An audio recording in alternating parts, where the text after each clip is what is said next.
నమస్తే. ఇప్పుడు మీరు చూడబోతున్న వీడియో ఖచ్చితంగా మీకు ఉపయోగపడుతుంది, నచ్చుతుంది కూడా. మరి మీకు నచ్చిన విషయం నాకు తెలియాలి అంటే ఈ వీడియోని మీరు లైక్ చేయాలి, షేర్ చేయాలి, అలాగే మన ఛానల్‌ని సబ్స్క్రైబ్ చేయాలి. మీ సపోర్ట్‌ని నాకు అందిస్తారు కదూ! ఓకే. ఇప్పుడు వీడియోని స్టార్ట్ చేద్దాం. నమస్తే. Welcome to our channel. నేను పద్మిని. ప్రస్తుతంతో పాటు ఆస్ట్రాలజర్ అవినాష్ దాస్ ఉన్నారు. మాట్లాడదాం. అవినాష్ గారు నమస్తే అండి. నమస్కారం అండి. జీవితంలో రకరకాల ఇబ్బందులు ఎదురవుతూ ఉంటాయి. ప్రతి ఒక్క మనిషికి కూడా ఇబ్బందులు ఉంటాయి, సుఖాలు ఉంటాయి, సంతోషాలు ఉంటాయి. అయితే ఇప్పుడు ఇరుక్కున్నాము మేము ఈ పరిస్థితుల్లో అని కొంతమంది చెప్తుంటారు. అది ఏ సిచ్యువేషన్ అయినా అనుకోనివ్వండి.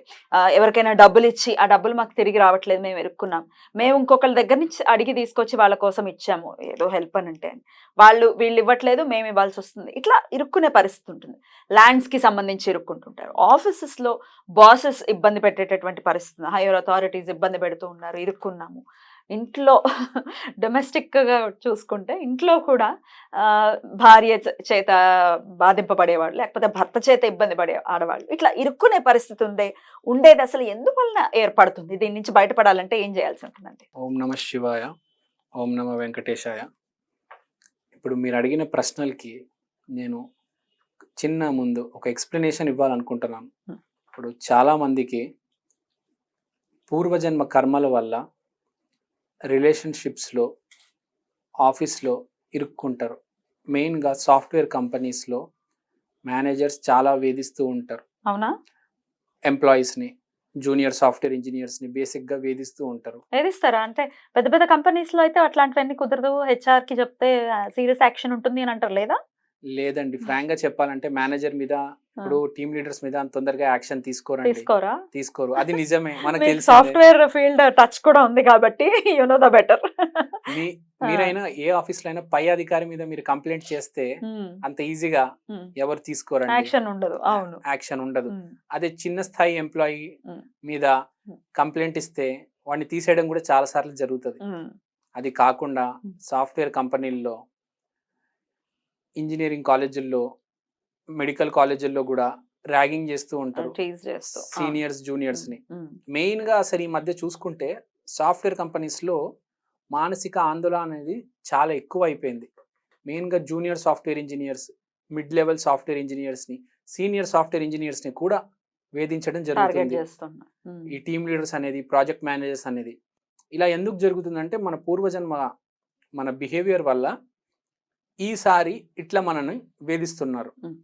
వేధింపులకి గురవుతున్నాం అంటే అది పూర్వజన్మ పాపం అనే మనం అర్థం చేసుకోవాల్సి ఉంటుందా? అవునండి. అది ఏ వేధింపు అయినా అనుకోండి, ఇంట్లో వేధింపులు అనుకోవచ్చు, బయట అయినా.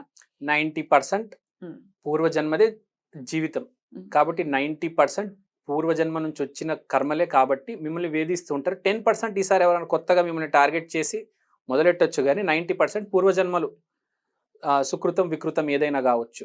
సో ఇప్పుడు ఒక భార్య కూడా గయ్యాలై ఉండొచ్చు, ఒక మొగుడు కూడా బాగా అవ్వచ్చు. సో అలాంటి సమయంలో మనకి మానసిక సంతులన లేదు, మనం సెన్సిటివ్ ఉన్నాం, మనం సాఫ్ట్గా ఉన్నాం, ఏం చేయలేకపోతున్నాం. కొంతమందికి అయితే పాపం చెప్పాలంటే సూసైడ్ చేసే ఆలోచనలు కూడా వస్తాయండి. మానసిక ఆందోళన తట్టుకోలేరు. ఇది ఎక్కడైనా జరగొచ్చండి. భార్య కావచ్చు, భర్త కావచ్చు, స్టూడెంట్ కావచ్చు, ఎంప్లాయీ కావచ్చు, ఒక ప్రొఫెషనల్లో ఒక డాక్టర్ కావచ్చు, ఒక వ్యాపారంలో ఒక బిజినెస్ మ్యాన్ కావచ్చు. ఇప్పుడు ఇలాంటి పరిస్థితుల్లో మనం ఇరుక్కున్నాము, వేధింపులకు గురవుతున్నాం. అసలు ఏ గ్రహం వల్ల ఇట్లాంటి వేధింపులు అనేవి వస్తూ ఉంటాయండి? బేసికల్ గా దీన్ని క్రైసిస్ అంటారు. క్రైసిస్ కి కారకుడు రాహునే మాయావి. పూర్వజన్మ సీడ్ క్యారీ చేసేది అతనే. పూర్వజన్మలు బ్యాడ్ అంతా వేసి పెడతాడు, బ్యాడ్ అంతా వస్తూ ఉంటది రాహు నుంచి. కానీ మీకు తట్టుకునే శక్తి లేదు, సూసైడ్ చేసుకోవాలని ఉంది, ఏం చేయాలో తెలియదు. కానీ మీకు బాధ్యతలు ఉన్నాయి, అమ్మ ఉంది, నాన్న, పిల్లలు. కానీ ఇప్పుడు తట్టుకోవాలి, భార్యను తట్టుకోవాలి, ఆఫీస్లో ఎంప్లాయీస్ని తట్టుకోవాలి. ఇవన్నిటికీ తట్టుకోవాలంటే రాహునే మార్గం. ఎందుకంటే ప్రాబ్లం క్రియేట్ చేసిందే రాహు. సో క్లియర్ చేయాల్సింది కూడా ఆయనేనా? క్లియర్ చేయాల్సింది కూడా ఆయననే. రైట్. ఇప్పుడు మన మార్గం ఏంటంటే, మీకు తెలిసింది లెడ్ బాల్ అంటారు. అంటే సీసంతో చేసిన బాల్ ని ఒక లాకెట్ వేసుకోండి, వేసుకొని తిరగండి, విపరీతమైన రాహు ఎనర్జీ సీసంలో ఉంటది. అవునా? సీసానికి ఆయన సిగ్నిఫై అంటే ఆయన సింబలైజ్ చేస్తారు. Symbolize high potential energy. చాలా చోట్ల ఉంటాడు కానీ high potential concentrated energy lead ball లో ఉంటది. అది మీరు లాకెట్ వేసుకుంటే ద డెవిల్ ఈస్ బ్యాక్. అంటే పూర్వజన్మలో మీరు ఎలా అయితే వేధించారో వాడే వచ్చేస్తాడు. ఈసారి మీరు అమాయకంగా పుట్టారు, మిమ్మల్ని అందరు వేధిస్తారు. కానీ ఆ పూర్వజన్మ నుంచి ఎవడైతే ఉన్నాడో డెవిలు వాడు మీలోకి మళ్ళీ ప్రవేశిస్తాడు. ఇప్పుడు ఏమవుతుందంటే మీరు ఆఫీస్లోకి వెళ్ళిన తర్వాత మీరు ఇంకా మిమ్మల్ని ఎవ్వరు వేధించలేరు, మీరు సమాధానాలు ఇవ్వగలుగుతారు, మిమ్మల్ని ఆఫీస్ నుంచి బయటికి కూడా గెంటలేరు. పరిస్థితులు అలా వస్తాయి. మీ భార్య కావచ్చు, మీ భర్త కావచ్చు, మీ ఆఫీస్లో టీం లీడర్ కావచ్చు, ప్రాజెక్ట్ మేనేజర్ కావచ్చు, అందరు ఒకసారి ఆలోచిస్తారు మిమ్మల్ని ఏమైనా అనడానికి. ఎందుకంటే ఒకటేసారి రాము కాస్త రెమో అయిపోతాడు. ఎంతడాడైనా వేధిస్తే తిరగబడతాడండి.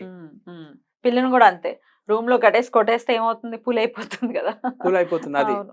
సో ఆ ట్రాన్సిషన్ అనేది జరుగుతుంది. ఈ లెడ్ బాల్ అనేది దొరుకుతాయా? లెడ్ బాల్స్ ఎట్లుంటాయి అసలు?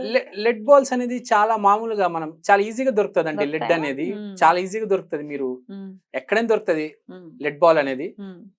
లేకపోతే మీరే చేసుకోవచ్చు. లెడ్ బాల్ అనేది చాలా సింపుల్ ప్రాసెస్ అది. సో ఇప్పుడు పాయింట్ ఏంటంటే మీరు ఆఫీస్ నుంచి బయటికి వెళ్ళరు, మిమ్మల్ని తీయరు, మిమ్మల్ని గుర్తించడం జరుగుతుంది. ఫస్ట్ ఇబ్బంది పెట్టరు. అరే వీడు పని చేస్తున్నాడు, వీడిని తీస్తే మనకు కష్టం రావచ్చు. మనం సీసాని యూజ్ చేసుకుంటే better. That's the disclaimer. Right అండి, థ్యాంక్ యూ సో మచ్. నమస్తే.